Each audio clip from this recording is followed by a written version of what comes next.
মুমিন ব্যক্তির এক একটা দিনের রুটিন কেমন হওয়া উচিত সেটাই আমরা একটু বলার জন্য চেষ্টা করছি। যেহেতু রমাদান মাস হচ্ছে তাকওয়া অর্জনের মাস, তো আমাদের এই ইন্টারনেটের যুগে সামাজিক ব্যবস্থা, যোগাযোগ ব্যবস্থাগুলো সহজলভ্য হওয়ার কারণে আমরা যখন নেটের সাথে জড়িত, ফেসবুক ইউটিউবের সাথে জড়িত, তখন আমাদের জন্য কি আল্লাহ সুবহানাহু ওয়া তাআলার হক আদায় করা, ইবাদতের হক আদায় করা অনেক মানুষের জন্য এটা কি কঠিন। তো এগুলোকে ছেড়ে দিতে হবে অন্তত একটা মাসের জন্য। ফেসবুক ইউটিউব মানে যেটা আপনার জন্য অকল্যাণকর, ফেসবুক ইউটিউব যদি আপনার জন্য কল্যাণকর হয়, মানে আপনি দাওয়াতি কাজ করেন, তাহলে যতটুকু প্রয়োজন সেটুকু। বাকি যেটুকু আপনার অযথা সময় নষ্ট করে, যেটুকু আপনাকে পাপ কাজের দিকে নিয়ে যায়, ওইটুকু অবশ্যই ছাড়তে হবে। অন্তত একটা মাসের জন্য ছাড়েন। একটা মাসে যদি আপনি এগুলো ছেড়ে থাকতে পারেন, ইনশাআল্লাহ পরবর্তী সময়গুলো আপনার জন্য সহজ হয়ে যাবে। আপনার মনে চিন্তা হবে, একটা মাস ছাড়তে পারলাম, যেই আল্লাহ সন্তুষ্টির জন্য এক মাস গুনাহ ছেড়েছি, আমি এই অবস্থায় মারা গেলে জাহান্নামে যেতে হবে, তো কি দরকার পড়েছে আমি একটু ছেড়ে থাকি না কেন? এই একটা মাস আপনার জন্য সহজ করে দিবে পাপ কাজ ছাড়তে। অবশ্যই নিজেকে বিরত রাখার জন্য চেষ্টা করুন। এই জন্য রুটিনের মধ্যেকার একটা গুরুত্বপূর্ণ পয়েন্ট হচ্ছে যে অনলাইন থেকে বেঁচে থাকার চেষ্টা করেন, অফলাইনে থাকার জন্য চেষ্টা করেন। আগে যখন এই স্ক্রিন টাচ মোবাইলগুলো ছিল না, বড় মোবাইলগুলো ছিল না, তখনই মানুষ এগুলোর মাধ্যমে পাপ কাজ করেছে, করেনি? তো এই স্ক্রিন টাচ মোবাইল আসার পরে কি মনে করছেন যে পাপ কাজ কমেছে? কমেনি, বরং আরও বেড়েছে। তার মানে ওখান থেকে যদি আপনি চিন্তা করেন, তাহলে ওই মোবাইল, বাটনওয়ালা মোবাইলের চাইতে এখন স্ক্রিন টাচ মোবাইলগুলো আপনার জন্য বড় ধরনের ফিতনা। যদি আপনি বিপরীত দিকে চিন্তা করেন, তাহলে এই স্ক্রিন টাচ মোবাইল আপনার জন্য এখন যতটা না ফিতনা, যত বড় না ফিতনা, তার চাইতে হালকা ফিতনা। ফিতনা থেকে বেঁচে থাকার বড় একটা জায়গা হচ্ছে বাটন ফোনগুলো এখনকার সময়ে। কারণ আপনাকে বাটন ফোনে কেউ ভিডিও কল দিবে, বাটন ফোনে কোনো ভিডিও আসবে, ফেসবুক ওতে কি চালা যাবে, এখন ইউটিউব হবে না। তাহলে আপনার জন্য কি ফিতনা আস্তে আস্তে কমে গেল, হালকা হয়ে গেল। তারপরে আমরা বলবো যে পুরোপুরি অফলাইনে থেকে আল্লাহর ইবাদত করার জন্য চেষ্টা করেন। মাত্র 30টা দিন আল্লাহর সন্তুষ্টির জন্য করেন। যেই আল্লাহর সন্তুষ্টির জন্য আপনি পাপ থেকে বেঁচে থাকছেন, আল্লাহর ইবাদত করছেন, সেই আল্লাহ সুবহানাহু ওয়া তাআলার কাছে তৌফিক কামনা করেন। সারা বছরের জন্য, সারাটা জীবনের জন্য আল্লাহ পাপ থেকে বাঁচিয়ে রাখা তৌফিক দান করবেন। আল্লাহ কবুল করুন, আমিন। তারপরে গুরুত্বপূর্ণ একটা পয়েন্ট হচ্ছে চাঁদ দেখতে হবে। ফেসবুকের চাঁদ দেখা নয়, নিজের চাঁদ দেখার জন্য চেষ্টা করবেন।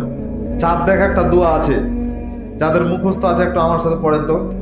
আল্লাহুম্মা আহিল্লাহু আলাইনা বিল আমনি ওয়াল ঈমানি ওয়াস সালামাতি ওয়াল ইসলামি রব্বি ও রব্বুকাল্লাহ। এটা হচ্ছে চাঁদ দেখে পড়ার দোয়া। এই দোয়াটি সবাইকে পড়তে হবে। এই দোয়া সবাইকে পড়তে হবে চাঁদ দেখে, ওই ফেসবুক ইউটিউবের চাঁদ দেখে নয়, অরিজিনালি চাঁদ দেখে এই দোয়া পড়ার জন্য চেষ্টা করবেন। এটা একেবারে মৃতপ্রায় একটা আমল হয়ে গেছে, হারিয়ে যাওয়া একটা সুন্নাত হয়ে গেছে। আজকে যেমন আপনারা নতুন ভাবে জানছেন এগুলো, তাই কি না?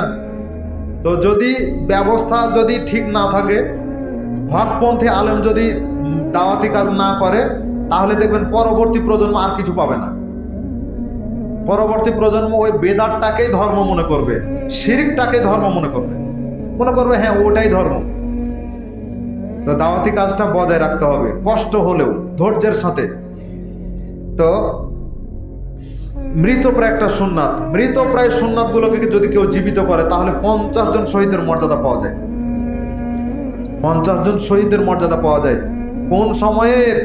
ওমর রাদিয়াল্লাহু তাআলা আনহুর সময়ের, আবু বকরের সময়ের, মুহাম্মদ সাল্লাল্লাহু আলাইহি ওয়াসাল্লামের সময়ে যারা শহীদ হয়ে গেছে, তাদের 50 জন শহীদের মর্যাদা পাওয়া যাবে। এই ধৈর্যের যুগে এসে কেউ যদি সুন্নাতকে জীবিত করার জন্য চেষ্টা করে, চিন্তা করতে পারেন। আল্লাহ কবুল করুন। বৈঠকি দান তোলা হচ্ছে, একটু সবাই অংশগ্রহণ করেন তো। আচ্ছা, যেহেতু চাঁদ দেখে রমাদান শুরু হচ্ছে, সুতরাং চাঁদ দেখার পরে কি তারাবির জন্য প্রস্তুতি নিতে হবে। এই জন্য পয়েন্টটা এখানে চলে এসেছে, তারাবির সালাত। এশার সালাতের পরে তারাবির সালাত আদায় করার জন্য আমাদেরকে চেষ্টা করতে হবে। প্রথম দিন যেহেতু সূর্য অস্ত যাওয়ার মাধ্যমে দিন শুরু হচ্ছে, তাই তারাবিটাও শুরু হবে ওই দিন থেকেই, যদিও আপনি ওই দিন সিয়াম পালন করেননি। কেন করেননি? কারণ দিন শেষ হওয়ার পরে আপনার তারিখ চেঞ্জ হচ্ছে, এজন্য। তো ফরজ সালাতের পর সর্বোত্তম সালাত হচ্ছে তারাবির সালাত, মানে তাহাজ্জুদ। তারাবিটা নামকরণ, তাই বলতে হচ্ছে, অনেক মানুষ বুঝবে না, এই জন্য বলতে হচ্ছে। আবার রমাদানের মধ্যেকার একটা গুরুত্বপূর্ণ সালাত তারাবির সালাত, যেই সালাত এর ফজিলত আপনি আমি শুনলাম যে ইমানের সাথে নেকির আশায় আদায় করলে জীবনের গুনাহ সব মাফ হয়ে যায়, তাই কি না? আর একটা নতুন একটা ফজিলত শুনেন, মানে নতুন, সরি আল্লাহ ক্ষমা করুন, নতুন নয় পুরাতনই, কিন্তু আমাদের কাছে নতুন। আমি যে জায়গা থেকে নোট করেছি সে বইটা আমার কাছে কয়েক বছর থেকে আছে, তবু আজকে পড়তে লেগে মনে হচ্ছে আমার কাছে নতুন মনে হচ্ছে। আল্লাহু আকবার, মানে স্মরণে না থাকার কারণে। আল্লাহ আমাদেরকে ক্ষমা করুন এবং সঠিক আমলগুলো করার তৌফিক দান করুন। কেউ যদি সিয়াম পালন করে, তারাবির সালাত আদায় করে, তাহলে সে শহীদদের মর্যাদা পাবে, শহীদদের মর্যাদা পাবে কিয়ামতের দিন, এবং সত্যবাদী হিসেবে কিয়ামতের দিন উঠবে। এত বড় ফজিলত আল্লাহ সুবহানাহু ওয়া তাআলা দিয়েছেন, যেটা সহিহ ইবনে খুজাইমার মধ্যে রয়েছে 2212 নম্বর হাদিস। এটা একাকী আদায় করা যায়, এবং যে ব্যক্তি তাহাজ্জুদ পড়তে অভ্যাসী শেষ রাতে, সে ব্যক্তি একাকী আদায় করবে, এটাই তার জন্য উত্তম। আর দুর্বল মানুষ যারা ও তাহাজ্জুদ কি জিনিস সারাটা বছরে ও কোনোদিন চিন্তা ভাবনা করেনি, মানে ফরজই পড়তে পারে না তাহাজ্জুদ, তো এটা একটা তুচ্ছ করে দেখা হচ্ছে, এভাবে বলতে হবে না যে পড়তে পারিনি। তো যে ব্যক্তি শেষ রাতে উঠে তাহাজ্জুদ পড়তে অভ্যাসী নয়, তাদের জন্য আমাদের পরামর্শ থাকবে, হাদিস ভিত্তিক পরামর্শ হচ্ছে যে তিনি ইমামের সাথে প্রথম রাতে এশারের পরে তারাবির সালাত পড়ে নিক, এটাই তার জন্য উত্তম হবে, এটা তার জন্য উত্তম হবে। এবং সে যদি এভাবে পড়ে, তাহলে তার জন্য ইমামের শেষ পর্যন্ত থেকে সালাত পড়লে সারা রাত নফল সালাত পড়ার মতো নেকি হবে। তাহলে এক রমাদানে আপনি 2 রমাদান পেয়ে গেলেন, একের ভিতর 2 হলো না? একদিন তারাবির সালাত ইমামের সাথে শেষ পর্যন্ত পড়লেন, তার মানে কি 2 তারাবির নেকি হয়ে গেল, তাই না? তাহলে এক রমাদান 30 দিন, মানে কি 60 দিনের হয়ে গেল, একের ভিতর 2, আলহামদুলিল্লাহ, এত বড় ফজিলত পাওয়া যাচ্ছে। আর যদি জামাতের সাথে বা একাকী যদি তাহাজ্জুদের ওয়াক্তে শেষ রাতে উঠে, তাহলে শেষ রাতে ওঠার সময় তাকে ঘুম থেকে ওঠার দোয়া পড়তে হবে। ঘুম থেকে ওঠার পরে যে দোয়া পড়লেন, তারপরে লা ইলাহা ইল্লাল্লাহু ওয়াহদাহু লা শারীকা লাহু লাহুল মুলকু ওয়া লাহুল হামদু ওয়া হুয়া আলা কুল্লি শাইইন কাদির, সুবহানাল্লাহি ওয়া আলহামদুলিল্লাহি ওয়া লা ইলাহা ইল্লাল্লাহু আল্লাহু আকবার ওয়া লা হাওলা ওয়া লা কুওয়াতা ইল্লা বিল্লাহ, এই দোয়া পড়তে হবে। তারপরে মুখস্থ অথবা দেখে দেখে সূরা আলে ইমরানের শেষ 10 আয়াত পড়তে হবে, অথবা 5 আয়াত, দুইটারই বিবরণ হাদিসে রয়েছে, হয় 10 আয়াত পড়তে হবে, না হলে 5 আয়াত পড়তে হবে। দিয়ে তারপরে তখন সে তাহাজ্জুদ সালাত পড়বে, একাকী হোক আর জামাতের সাথে হোক, যদি শেষ রাতে পড়তে অভ্যাসী হয় তাহলে। এটা গেল তারাবির সালাত। এরপরে ধীর স্থিরতার সাথে সালাত আদায় করতে হবে, যেটা 22 তারিখের মাহফিলেও বলে গেছে। আলহামদুলিল্লাহ, আল্লাহ যেন তাদেরকেও কবুল করে নেন, আমিন। অন্তত সালাতের সাথে যেন কোনো প্রকার ফাইজলামো না হয়। 5 ওয়াক্ত সালাত যেমন ধীর স্থিরতার সাথে হয়, তারাবির সালাতও ধীর স্থিরের সাথে হওয়া বাঞ্ছনীয়। আমাদের মতো লম্বা না করুক, কিন্তু তারপরেও কি ধীর স্থিরতা ঠিক রাখতে হবে না? একটু আগে এশারে সালাত পড়লো 4 রাকাত, কোনো একটা রাকাতে কি সে দ্রুত পড়েছে? পড়েনি। কোনো একটা রুকু, কোনো একটা সিজদা কি সে দ্রুত করেছে? করেনি। অথচ একটু পরে তারাবি পড়ছে, তখন দ্রুত পড়ছে। এটা কামনা করা যায় না। আবার তার একটু পরে অথবা 4 রাকাত পর মোনাজাত করছে, তখন ইয়া মুজিরি দোয়া পড়ছে, মোনাজাত করছে, বেদাতি মোনাজাত সবাইকে নিয়ে, তখন ঠিক ধীর স্থির ভাবে পড়ছে। শেষে গিয়ে যখন দুরূদ পড়ছে আল্লাহুম্মা সাল্লি আলা সাইয়্যিদিনা, সবাইকে নিয়ে, তখন কি আল্লাহুম্মা সাল্লি আলা সাইয়্যিদিনা মাওলানা মুহাম্মদ দ্রুত পড়েছে, তখন ধীরে স্থিরতার সাথে পড়ছে। তো ওগুলো তো বিদাতি কাজ। আর যেটা এশারের ফরজ সালাত পড়লেন ওটা অবশ্যই ফরজ সালাত ছিল। তো বেদাতটাকে যত্নের সাথে করতে পারেন, ফরজ সালাতটাকে কিছুটা যত্নের সাথে করলেন, তারাবির সালাতটা আপনার কি দোষ করলেন? রাসূল সাল্লাল্লাহু আলাইহি ওয়াসাল্লামের উপস্থিতিতে একজন ব্যক্তি তিনবার সালাত আদায় করেছে, 2 রাকাত 6 রাকাত। ধীর স্থিরতা না থাকার কারণে তিনি বলছেন সল্লু ফাইন্নাকা লাম তুসাল্লি, তুমি আবার সালাত আদায় করো, তুমি সালাত আদায় করোনি। ধীর স্থিরতার সাথে সালাত না করলে সালাত হয় না। হয় না মানে ও সালাত আদায় করেনি এরকমটাই গণ্য হবে।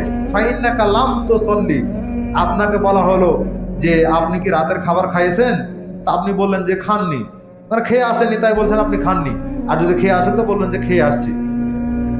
আর যদি আপনাকে বলি যে থাইল্যান্ডে এক প্রকার লিচু আছে, এই লিচু খেয়েছেন, তখন কি বলবেন? জীবনে কোনোদিন খাইনি, তাই না? তো রাসূল সাল্লাল্লাহু আলাইহি ওয়াসাল্লাম বলছেন যে ফাইন্নাকা লাম তুসাল্লি, তিনি মা সাল্লাইতা বলেননি। আপনার খাননি, এশার পরে খাননি বা রাতের খাবার খাননি, তখন মা আকালতা হতো। কিন্তু যখন আপনি বলছেন না খাইনি, থাইল্যান্ডে লিচু কোনোদিনই খাইনি, তখন লাম আকাল এই শব্দ আসতো। তো যখন আপনার ব্যাপারে বলা হচ্ছে লাম তুসাল্লি, আপনি সালাতটাই করলেন, ধীর স্থিরতা অবলম্বন করেননি, তার কারণে বলা হচ্ছে লাম তুসাল্লি, তুমি সালাতে আদায় করনি। অথচ ওই লোকটা মসজিদে নববীতে সালাত আদায় করছে, যেখানে 1 রাকাত সালাত আদায় করলে 1000 রাকাতের নেকি পাওয়া যায়। এত বড় একটা জায়গাতে সালাত আদায় করার পরও তার সালাত হচ্ছে না কেন?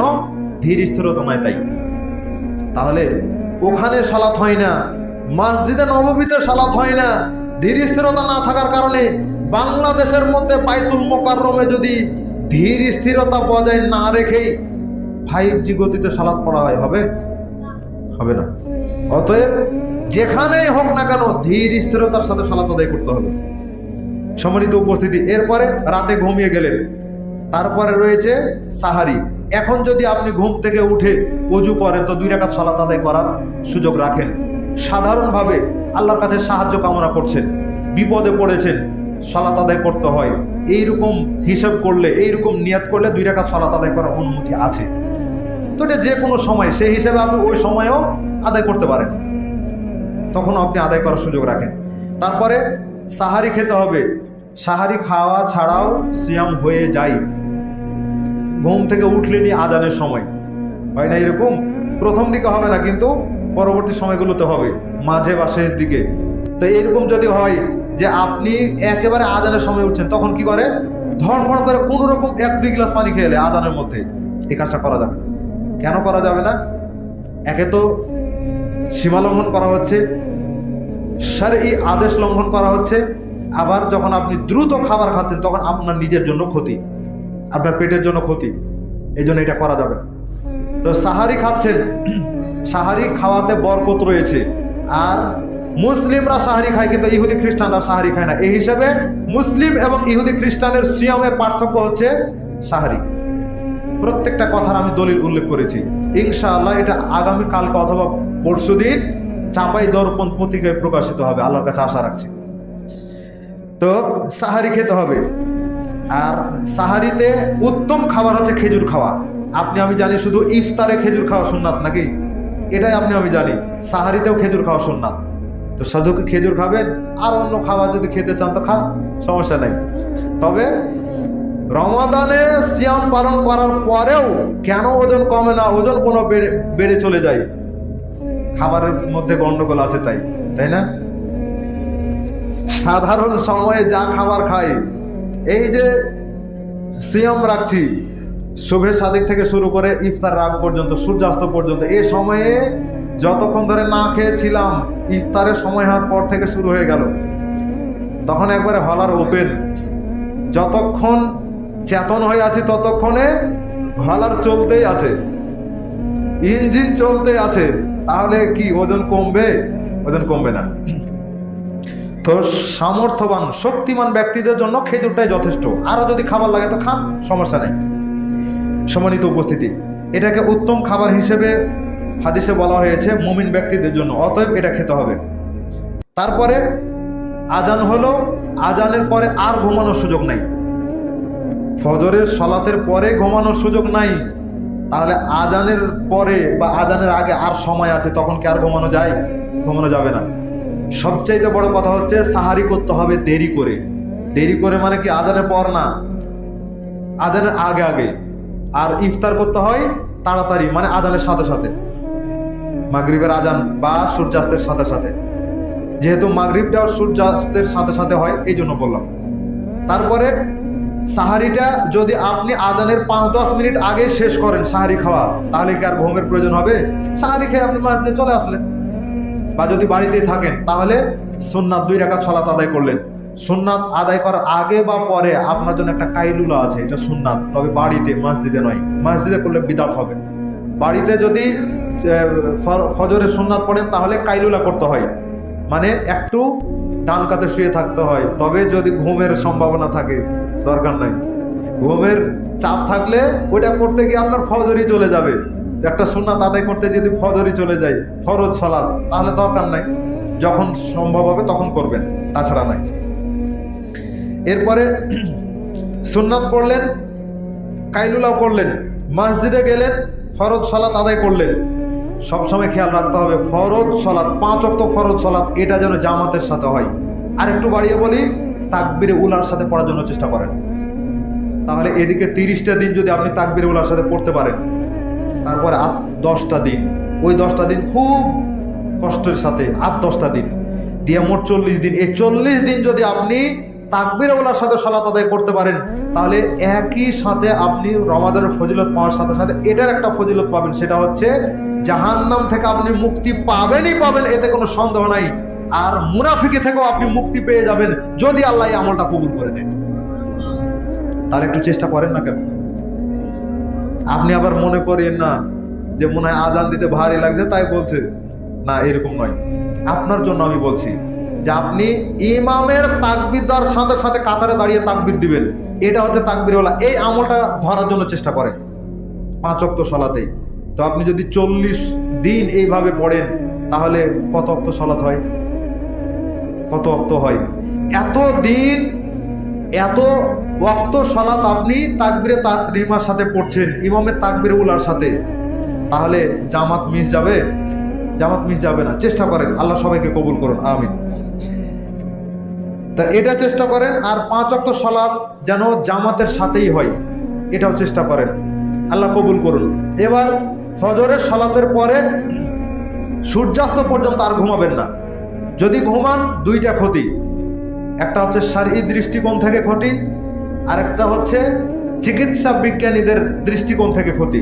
চিকিৎসা বিজ্ঞানের দৃষ্টিকোণ থেকে ক্ষতি কি? সেটা হচ্ছে খাওয়া দাওয়ার পরে 1.5 থেকে 2 ঘন্টা পর্যন্ত ঘুমানো যাবে না। যদি ঘুমান তাহলে চর্বি বেড়ে যাবে, যদি ঘুমান ওজন বেড়ে যাবে, ডায়াবেটিস কন্ট্রোল করতে পারবেন না, বেড়ে যাবে। তো রমাদানে ডায়াবেটিস কন্ট্রোল হওয়ার কথা, সেখানে আবার বাইরে যাচ্ছে, তো লাভ কি হলো? রমাদানের হক আদায় করতে পারলেন, কিন্তু শরীরে কি কোনো লাভ হলো? কোনো লাভ হলো না। তো এটা হচ্ছে চিকিৎসা বিজ্ঞানীদের দৃষ্টিকোণ থেকে। আর শারঈ দৃষ্টিকোণ থেকে রাসূল সাল্লাল্লাহু আলাইহি ওয়াসাল্লাম আল্লাহর কাছে দোয়া করছেন যে আল্লাহ, আমার উম্মতকে আপনি সকালবেলায় বরকত দান করেন, ভোরবেলায়, সকালবেলায় আপনি তাদেরকে বরকত দান করেন। তাহলে সকালবেলা সূর্যাস্ত পর্যন্ত এ সময় ঘুমাবেন না, এ সময় বরকত আছে।